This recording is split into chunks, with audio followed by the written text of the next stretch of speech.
Проектот за третман на отпадните води во Кочани продолжува со решавање на канализацијските системи во селата Тракање и Оризари и рехабилитација на мрежата во Кочани. Представници на проектот Хидроенергоинженеринг и консултанти на проектот ги презентираа анализите од увидот во состојбата на теренот, излегува со предлог решенија пред раководните и стручните служби на општина Кочани и комуналното јавно предпријатие Водовод.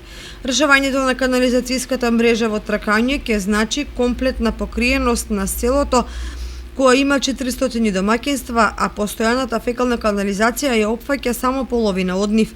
При проверката извршена со геодетско снимање и утврдување на состојбата, инженерите констатирале дека шахтите се плитки, наполнети со нанос, има кукни приклучоци директно во цевка и се утврдени локации со падови помали од дозволените.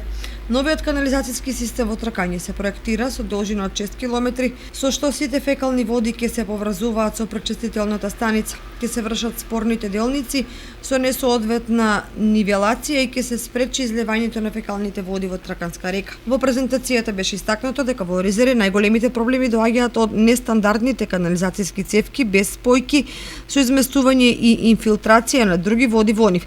Идејното решение опфаќа зафаќање на водите од Кочански дол во Оризарска река во должина од околу 1 км од левата страна и 600 метри од десната страна. Во буџетот, што е донација од Швајцарската агенција за развој соработка, општина Кочани ќе учествува со 10% средства што ќе бидат наменети за потребната експропријација на земјиштето и за изградба на канализацијска мрежа.